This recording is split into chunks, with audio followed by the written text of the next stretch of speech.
Entrepreneurship sucks if you can't accept the fact that it's a huge learning curve for you.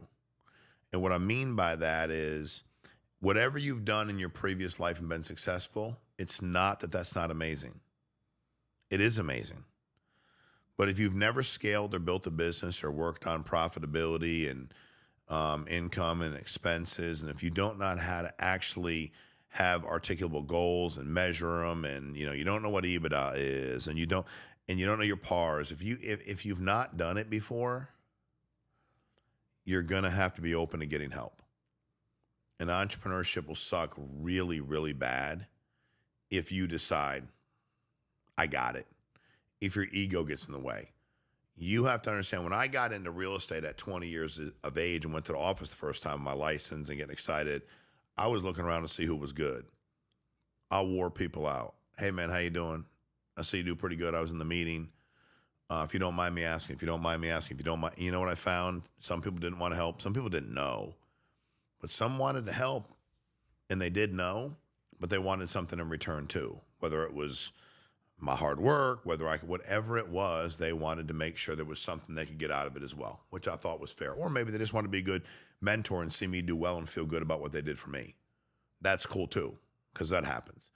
But it's getting people to understand that concept, that at the end of the day, you have to understand you're going to have to be a good student. People start as an independent person, as an entrepreneur, and you can see how closed off they are. And I'm like, okay, so you don't know what you're doing. You've never done this before. You need the help, but you're a closed book. I was working my ass off, felt confident in who I was and what I could accomplish, and I was an open book.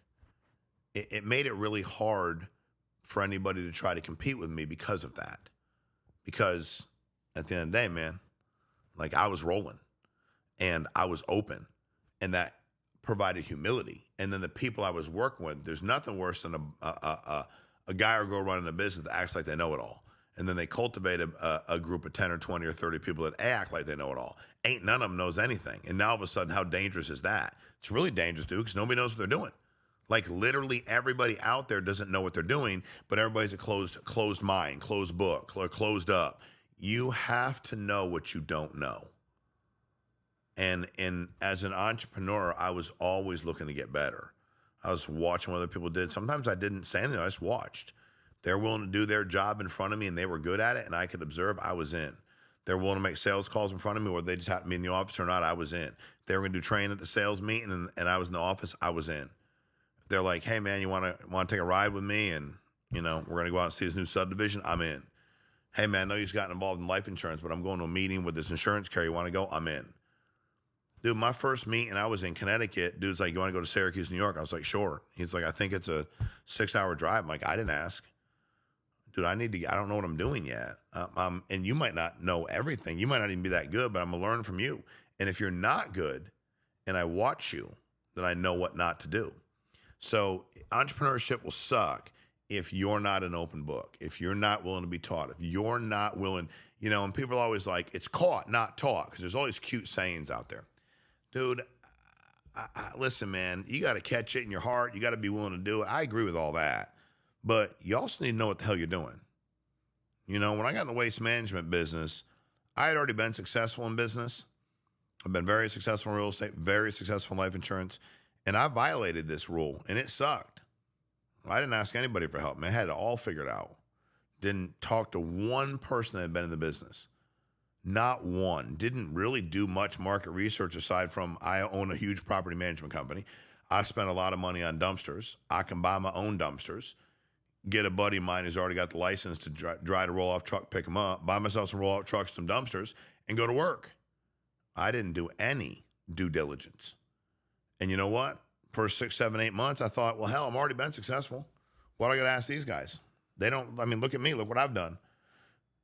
Had I just taken a moment and asked the questions day one or prior to day one that I was asking 11, 15, 17 months in, I would have built a bigger business faster. Now, my work ethic allowed me to build it, made some good decisions, but it was touch and go for a while because I wasn't open. And every business is different.